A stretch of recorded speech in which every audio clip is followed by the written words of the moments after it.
오늘 맥주 감사절 주일입니다.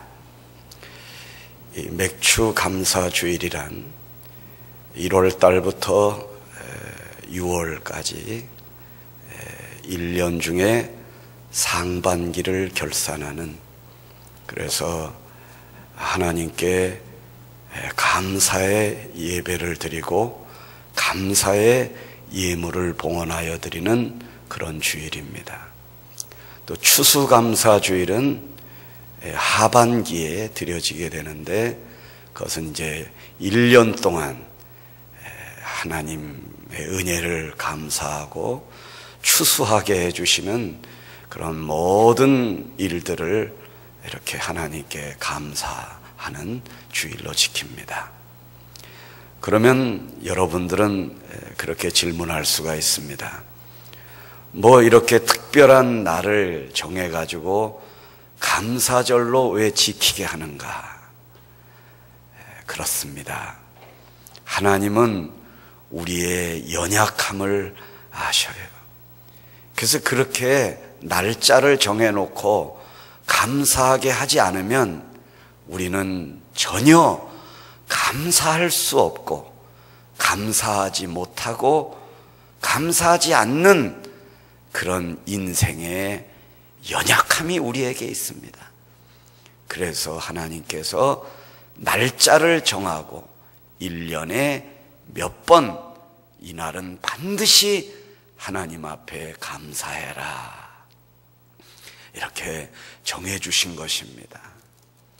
사실 신구약 성경 하나님의 말씀은 한마디로 표현해서 감사의 책이다.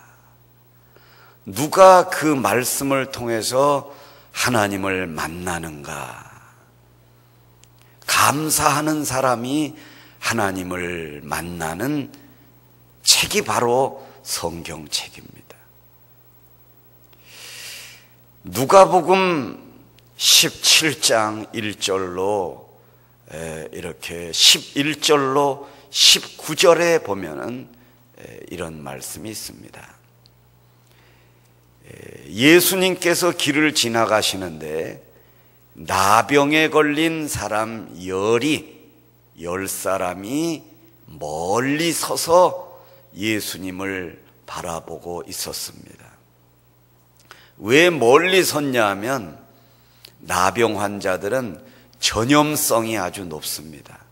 그래서 일반 사람들 가까이에 오면 일반 사람들이 돌로 그들을 쳐 죽여도 법에 저촉되지 않는 무서운 질병이었고, 그 당시에 나병에 걸리면 무조건 죽습니다. 결국은 눈썹이 빠지고 손톱이 빠지고 눈에 고름이 생기고 입술 옆에 피고름이 생기고, 그래서 점점 모든 몸이 썩어져 들어가 결국은 죽음에 이르는, 오늘날로 말하면 암이라고 할 수 있습니다. 그런 무서운 질병에 걸려서 죽을 수밖에 없는 병이 나병이었습니다. 그래서 그 사람들이 멀리 서서 거적대기를 뒤집어 쓰고 눈만 내밀고 멀리 서서 예수 선생님이여 우리를 불쌍히 여기소서. 그럴 때 예수께서 너희들의 몸을 가서 제사장에게 보여라.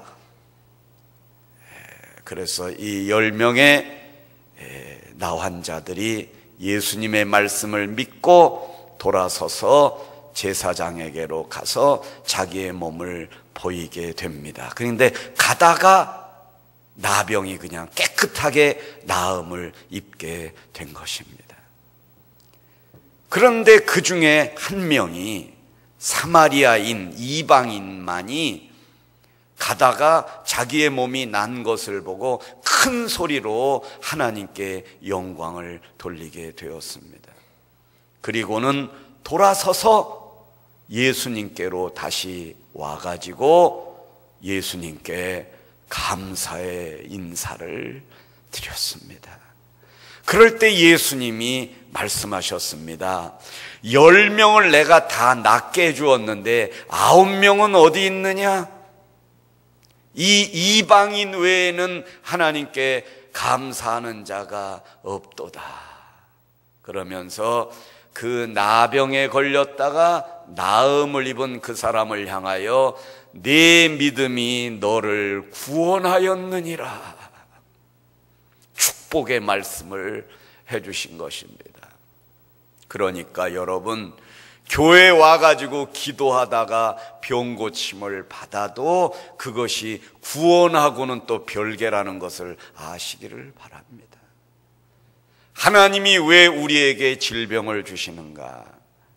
병 고쳐주는 게 목적이 아니라 그 병 고침을 통해서 하나님의 은혜를 감사하고 정말 내가 죽을 수밖에 없는 인생이었구나 하면서 하나님께 감사할 때에 하나님이 그에게 그 병 나음과 더불어 구원도 베풀어 주시는 것입니다. 하나님은 그걸 원하시는 것입니다. 병 낫고 여러분의 자녀가 잘 되고 여러분이 행복하게 되는 것이 주 목적이 아니라는 것이지요. 그래서 오늘 우리에게 주시는 본문 누가복음 12장 1절로 7절의 말씀이 바로 감사를 요구하고 있습니다. 1절에 보면 그동안에 무리 수만 명이 모여 서로 밟힐 만큼 되었나니 예수께서 먼저 제자들에게 말씀하여 이르시되 바리새인들의 누룩 곧 외식을 주의하라. 여러분, 예수님이 이렇게 얼마나 많이 알려지고 유명해지셨는지 예수님의 소문이 온 유대 땅에 다 퍼져가지고요, 예수님이 이렇게 길을 지나실 때는 최소한 수만 명이 예수님을 따라가서 발 디딜 틈도 없었다. 이렇게 예를 들면 꽃동산교회 만약 예수님이 오셨으면 여기뿐만 아니라 뭐 3층, 4층, 5층, 뭐 1층 지하까지 꽉 차가지고 발 디딜 틈도 없었던 그런 상황을 상상해 보시면 됩니다.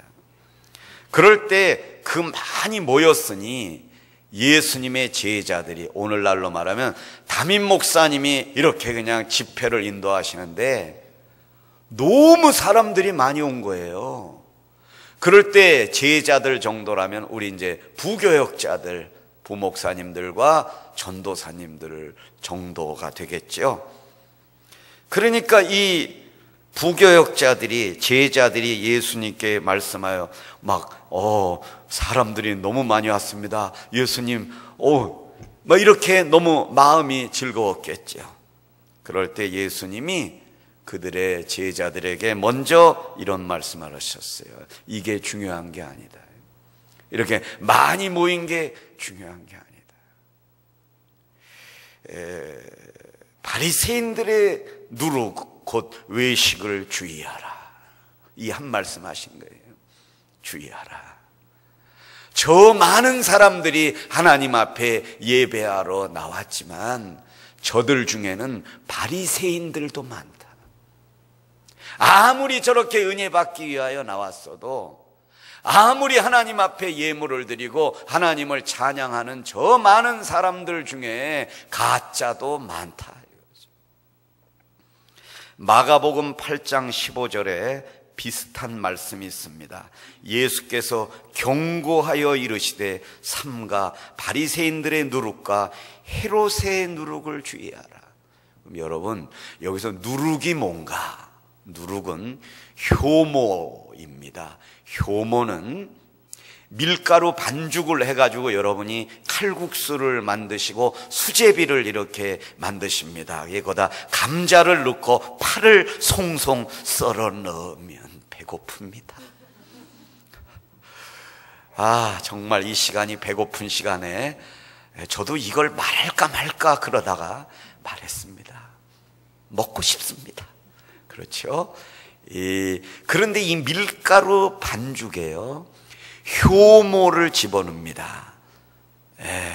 그러면 이게 반죽이 쫙 부풀어 올라가지고요, 그 작은 효모가 들어가서 그 밀가루 전체에 쫙 퍼지는 것입니다. 이게 누룩입니다.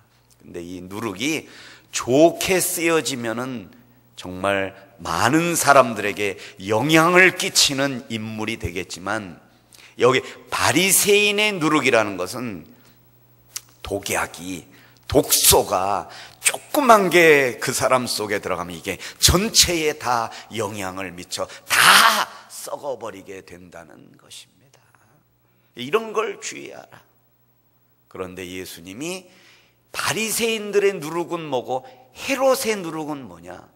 바리새인들은요, 하나님의 말씀을 깊이 연구하는 사람들, 그리고 교회의 중직자들, 장로님, 권사님 정도, 안수 집사님 정도, 또 우리 집사님들 섭섭하시니까 서리 집사님까지, 그리고 오늘 이렇게 일부 예배에 나오신 성도님들도 다 사실은 교회의 이렇게 중요한 역할을 담당하시는 분들이죠. 이분들 가운데에서도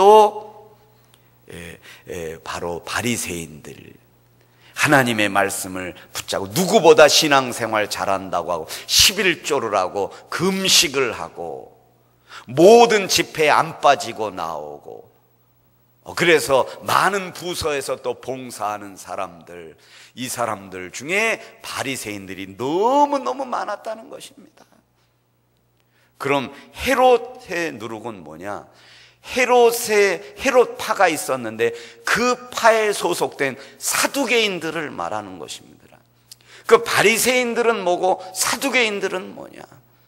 이 사두개인들은 철저히 하나님의 말씀을 거부하고 믿지 않고 모든 것을 어떻게 해석하냐면 자기네들의 머리로, 이성으로 생각하는 것입니다. 그래서 이 바리새인들은 그런데 그래도 하나님의 말씀 글자 그대로 믿는 것입니다. 그래가지고 글자 그대로 안 믿는 사람들을 저주하고 경멸하고 금식 안 한다 이거예요. 그러면 철저히 배격하는 거예요. 예배에 안 나온다 그러면 철저히 무시하는 거예요. 구원 못 받는다고 하고. 이런 사람들이 바리새인들이고, 이 헤롯파는 어느 정도냐면 그 정도도 아니에요. 모든 걸 말씀 중심에서 생각 안 하고 자기 머리로 판단해 가지고 하나님의 말씀을 거기다가 맞추려고 하는 사람들이 사두개인들입니다. 사두개인들은 예수님의 부활도 믿지 않았습니다. 왜? 자기네들의 머리로 판단해 이건 도저히 이거는 믿을 수 없는 일이다. 그러니까 성경 속에서도 자기네들이 골라서 믿는 사람들, 이런 사람들을 헤롯파에 속한 사두개인들이다. 이런 사람들을 주의하라. 이렇게 많이 모인 게 중요한 게 아니다. 많은 사람들에게 은혜를 끼친다고 그 사람이 설교 잘하는 것도 아니다. 남보다 일찍 나와 성가대로 봉사하는 것도, 또 교회 식당에서 중식을 봉사하는 것도 중요하지만 그게 다가 아니다. 그러므로 2절에서 주님은 감추인 것이 드러나지 않을 것이 없고 숨긴 것이 알려지지 않을 것이 없나니 이러므로 너희가 어두운 데서 말한 모든 것이 광명한 데서 들리고 너희가 골방에서 귀에 대고 말한 것이 지붕 위에서 전파되리라. 이렇게 많이 하나님 앞에 예배에 나온 사람들 가운데 어두운 데서 죄 짓다 나온 사람도 있고, 깜깜한 데서 골방에서 죄를 짓다가 아직도 깨어나지 않은 눈으로 여기 나와 하나님 앞에 예배하는 자도 있다. 다 드러난다. 내 앞에 이렇게 많이 나와 예배한다 해도 내가 너희를 기뻐할 줄 아느냐? 사람들은 속일 수 있고, 목사의 눈은 속일 수 있고, 교인들의 눈은 속일 수 있어. 네 부모의 눈은 속일 수 있고 네 자식들의 눈은 속일 수 있지만 내 눈은 속일 수가 없느니라. 너희가 그런 모습으로 나와 감사의 예물을 드려도 내가 받지 아니하리라. 회개하라. 천국이 가까웠느니라. 하나님이 원하시는 그런 사람에게서 무슨 감사가 있겠어요? 어젯밤에 밤늦게까지 죄 짓다가 여기 와서 무슨 감사가 나오겠냐 이거예요. 4절에 말씀하십니다. 내가 내 친구 너희에게 말하노니 몸을 죽이고 그 외에는 능히 더 못하는 자들을 두려워하지. 너희에게 보이니 죽인 후에 또한 지옥에 던져놓는 권세 있는 그를 두려워하라. 내가 참으로 너희에게 이르노니 그를 두려워하라. 그를 두려워하라. 살아계신 하나님을 두려워하라. 똑바로 살아라. 깨끗하게 살아라. 정결하게 살아라. 그를 두려워하라. 돈이 중요한 것도 아니고 건강이 중요한 것도 아니고 생명이 중요한 것도 아니다. 오늘 밤에 네 영혼 부르시면 너는 하나님 앞에 서야 하느니라. 어떻게 할 것이냐? 오늘 하나님이 여러분에게 질문하시는 것입니다. 그러시면서 이제 6절, 7절에 가가지고 결정타를 날려주십니다. 잘 보세요. 참새 5마리가 2아사리온에 팔리는 것이 아니냐. 그러나 하나님 앞에는 그 하나도 잊어버리시는 바 되지 아니하는도다. 여기서 참새 5마리가 2아사리온에 팔리는 것이 아니냐, 여기까지는 너는 참새 같은 존재다. 아무 가치가 없는 존재다. 그걸 알아라. 그래야 네가 감사가 나올 수 있다. 그러나 정말 그런 존재임에도 불구하고 네가 낮은 자리에서 하나님 앞에 감사하면 나는 너를 잊지 아니라, 이겁니다. 똑같은 말씀이 마태복음 10장 29절에 있습니다. 참새 2마리가 1아사리온에 팔리지 않느냐. 이게 왜 같냐면 여기 잘 보세요. 참새 2마리가 1아사리온이라면 아사리온이 아싸 이게 아닙니다. 아싸가 아니라 이게 화폐 단위예요. 달란트 뭐 이런 종류, 데나리온, 아사리온. 이것까지 설명하려면 오늘 설교를 못합니다. 그럼 잘 들으세요. 화폐 단위인데 이 참새 2마리가 1아사리온이면 한 마리는 뭐예요? 반 아사리온이죠. 그죠? 그런데 오늘 본문 말씀에는 5마리가 2아사리온에 팔리는 것이 아니냐. 이 말씀은 마태복음에는 2마리가 1아사리온이면 4마리가 2아사리온이에요. 그렇죠? 그래야 되죠. 그런데 왜 5마리의 2아사리온이라고 예수님이 그렇게 말씀하시느냐? 예수님이 이렇게 말씀하세요. 니네들 시장에 나가봐라. 지금 저 시장에서 야 여기 참새 2마리에 1아사리온이요 이렇게 팔고, 이쪽 사람은 그래 2마리 더 사면 5마리에 2아사리온입니다 이렇게 얘기하는 거예요. 그러면 마지막 5번째 참새는 뭐예요?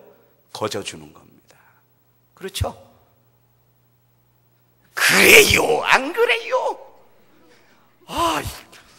혈압 올라갑니다. 여러분, 이 설교도 반응이 좀 있어야, 아멘을 해주셔야 설교자가 신이 나는 겁니다. 됐습니다. 그러니까 여러분, 참새, 이것도 자세히 하다 보면 저도 헷갈립니다. 참새 2마리가 1아사리온이면 4마리가 2아사리온이에요. 그렇죠? 근데 5마리의 2아사리온이요 이렇게 하는 걸 니네가 보지 않느냐. 이 말씀은 4마리 사면 1마리 덤으로 더 드립니다. 그리고 참새 1마리 집어가지고 이거 그냥 가져가시오 이런 거예요. 그 마지막 그 장사의 손에, 주인의 손에 잡혀서 그냥 던져지는 그 참새는 아무 가치가 없는 존재라는 것입니다. 주인이 그 참새 쳐다보지도 않아요. 이거 하나 더 가져가시오. 참새 한 마리가 바나사리온의 가격이 얼마면 우리나라 돈으로 1,500원입니다. 1,500원. 우리는 참새라면 우리는 1,500원의 가치가 있다는 거예요. 예를 들면 여러분들이 어디 가서 강의를 하시고 우리 목사님들이 어디 가서 설교를 하시고 사례비를 받을 때 1,500원을 드린다는 겁니다. 목사님은 1,500원의 가치가 있으신 분입니다 하고 1,500원을 주고 집에 와가지고 그 사례비를 이렇게 보게 된다면 여러분 어떤 반응을 보이시겠습니까? 인간 무시하네 뭐 이렇게 나가는 거예요. 왜? 1,500원이기 때문에. 1,500원 가지고 뭘 합니까? 아, 이거는 주의 종을 경멸하는 거구나 이렇게 노발대발할 겁니다. 그런데 마지막 참새는 1,500원도 가치가 아니에요. 그냥 가져가. 주인에게 있어도 그만 없어도 그만 그냥 덤으로 주는 인생이라. 이 참새가 너희는 참새라 이거예요. 레위기 14장 4절을 기억하시기 바랍니다. 레위기 14장 4절에 보면 제사장은 그 정결함을 받을 자를 위하여 명령하여 살아있는 정결한 새 2마리를 갖다가 하나님 앞에 예물로 드려. 이게 뭐냐면요, 지금 나병 환자가 제사장님 제가 나병이 다 나았습니다. 그래 그럼 너 가가지고 하나님 앞에 살아있는 정결한 새 2마리를 갖다가 그 죽여가지고 하나님 앞에 제물로 드려라 이거예요. 그럼 참새 입장에서 보면 아니 저 사람이 나병을 낳았는데 왜 내가 가서 죽어요? 이런 존재예요 참새가. 하나님이 참새를 그렇게 만드셨어요. 그리고 하나님이 율법에다 그렇게 쓰신 거예요. 참새를 갖다 죽여서 드려라 이거예요. 그럼 우리가 참새라면 저 사람이 이래 내가 그냥 가서 죽는 거예요. 이게 참새라 이거예요. 하나님 왜 나를 이렇게 하십니까? 너는 그렇게 만들어졌다 이겁니다. 어떻게 하겠어요? 너는 그런 존재라는 것입니다. 욥기 41장 5절에 보면 네가 어찌 그것을 새를 가지고 놀듯 하겠느냐. 여기서 새의 가치는요, 새를 가지고 사람들이 놀아요. 놀림감으로. 바로 새의 존재는 놀릴감이 된다. 예수님은 새와 같이 십자가에서 조롱을 당하시고 놀림감이 되셨다는 것입니다. 무가치한 존재가 되셨다는 것입니다. 하나님 앞에 버림을 받으셨다는 것입니다. 누구 때문에? 바로 참새의 존재와 같은 너 때문에 그렇게 됐다는 것입니다. 그런데 너는 어찌하여 죄를 짓고 있느냐 이겁니다. 너같이 무가치한 존재, 너같이 썩어 죽을 수밖에 없는 죄인을 내가 구속하여 주었건만 너는 어찌하여 내 앞에 이런 모습으로 나오느냐. 그리고도 나를 원망하느냐. 시편 11편 1절에 보면 네가 여호와께 피하였거늘 너희가 내 영혼에게 새같이 네 산으로 도망가라 하면 어찌민가. 새같이 도망가라. 새는 맨날 도망다니는 존재입니다. 왜? 잡히면 죽어요. 사냥꾼이 쏴서 죽입니다. 올무를 던져가지고 잡으면 참새 잡아 죽여 먹어버립니다. 참새구이 또 먹힐 수밖에 없어요. 늘 도망다니고 언제 죽을지 몰라요. 그런 존재가 참새라는 것입니다. 여러분, 하나님께서 이렇게 여러 시편에 욥기에 레위기에 참새가 이런 존재라는 건 그냥 읽어 내려가지 마시고 바로 네가 바로 이런 존재다 이거를 깨달아 알라 이겁니다. 그런 너를 내가 불렀다는 것입니다. 그런 너를 깨달으라 이거예요. 그러니까 하나님 앞에 나와 매달려라 이겁니다. 포기하라 이거예요. 중단하라 이거예요. 염려와 불안을 중단하고 전능하신 하나님 앞에 나와 꿇어 엎드려라 이거예요. 그러면 내가 너를 만나주겠다라는 것입니다. 네 존재를 깨달으라 이거예요. 시편 91편 3절에 이는 그가 너를 새 사냥꾼의 올무에서와.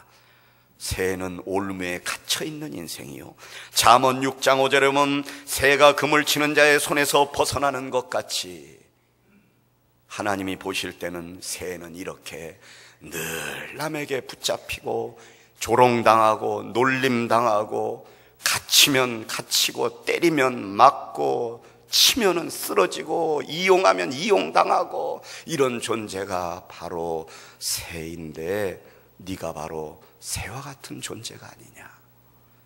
그러나 그런 참새도 하나님의 허락이 없이는 땅에 떨어지지 않는다. 너희에게는 머리털까지 세신 바 되었나니 너희는 이 참새들보다 더 귀하니라. 귀하다는 것, 참새들보다 귀해봤자 참새에 왜 비교를 하셨을까요? 너희는 참새보다 귀하다는 건 정말 귀하다는 게 아니라요, 너희는 1,500원보다 좀 가치가 있다. 한 2,000원 정도 가치가 있다. 2,000원이나 1,500원이나 거기에요. 이 말씀은 너희는 귀하지 않은 존재인데 나 때문에 내가 너희를 귀한 존재로 만들어 주는 것이니라. 믿습니까? 민수기 6장 5절에 보면 자기 몸을 구별하여 여호와께 드리는 날이 차기까지 그는 거룩한즉 그 머리털을 길게 자라게 할 것이며 그는 거룩하다. 그러므로 머리털을 길게 내버려둬라. 머리를 삭도를 대지 마라. 머리를 어떻게 변화시키지 마라. 하나님이 주신 것을 없애지도 말고 없애게 하신 것을 잊게도 하지 말라. 네가 머리털 하나라도 희게 할 수 있느냐? 여러분, 제 머리 보고 또 희게 할 수 있을 것 같은데요, 희게 할 수 없어요. 이거 하나님이 희게 하신 거예요. 또 하나님이 검게 하신 거, 여러분 마찬가지 아니겠어요? 하나님께 감사하라 이거예요. 하나님이 우리를 이렇게 만드신 게 얼마나 감사합니까? 여러분, 하나님이 우리의 한번 얼굴 거울만 봐도 얼마나 감사해요. 여러분, 여기 눈썹 만들어 주신 거 왜 밀어요? 왜 밀어요? 밀지 마세요.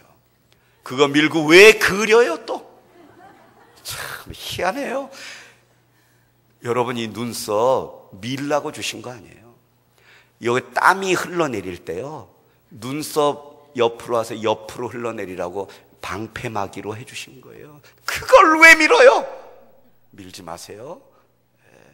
여기서 그래서 이게 있는 거예요. 눈썹도 마찬가지입니다. 먼지 들어갈 때 다 걸러주는 거예요.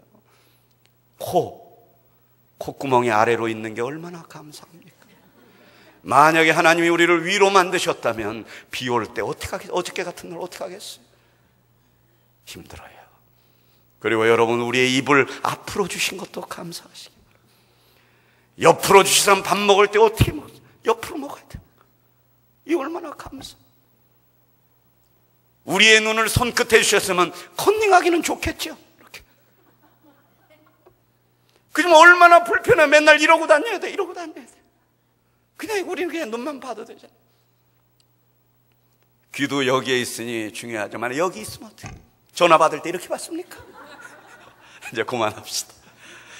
너무 우리는 감사할 게 많아요. 감사할 게 많아요. 근데 입만 열면 원망하고 두려워하고 불평하고 이런 걸 두려워하지 말라. 하나님을 두려워하라. 근데 하나님은 너희를 사랑하신다. 너희를 책임지신다. 그러니 모든 것에 감사하라. 그리고 오늘 마지막 말씀을 우리에게 주십니다. 요한일서 5장 18절에 하나님께로부터 나신 자가 그를 지키심에 악한 자가 그를 만지지도 못하느니라. 우리는 가난하고 우리는 병들고 우리는 죽음 앞에까지 가왔다 했다 할지라도 우리는 하나님이 우리를 지키시고 우리를 어루만지시고 그의 아들을 주사 우리를 십자가의 은혜로 구속하여 주신 우리가 얼마나 귀한 존재, 내 머리털까지라도 세시는 그 하나님의 사랑을 받는 우리는 원수 마귀가 우리를 만지지도 못하게 하신다는 것입니다. 할렐루야. 로마서 8장 32절에 보면은 자기 아들을 아끼지 아니하시고 우리 모든 사람을 위하여 내주시니가 어찌 그 아들과 함께 모든 것을 우리에게 주시지 않겠느냐. 더 이상의 말씀이 뭐가 필요합니까? 내가 너희들을 위하여 내 아들을 주었거늘 그 아들을 준 하나님이 너에게 주지 못할 일이 뭐가 있겠느냐? 바리새인들의 누룩을 주의하라. 정결한 마음만 가져다오. 그 손으로 가서 죄를 짓지만 말아다오. 너는 목사인데 어찌하여 죄를 짓느냐? 너는 전도사인데 어찌하여 죄를 만지느냐? 너는 장로인데, 너는 권사인데, 너는 집사인데 어찌하여 죄를 짓고 사느냐? 내 마음이 슬프도다. 오늘 하나님이 여러분들에게 도전하십니다. 주여, 우리를 용서하여 주옵소서. 오늘 맥주 주일 감사주일을 맞이하여 하나님 앞에 예물을 봉헌하여 드리면서 동시에 십자가 앞에 내 속에 있는 더러운 죄악들을 내려놓아 주께 드리시기를 바랍니다. 그리고 더러운 모든 병의 덩어리들도 내어서 주여 도와주시옵소서. 내려놓으시기를 바랍니다. 하나님이 없애주실 줄 믿습니다.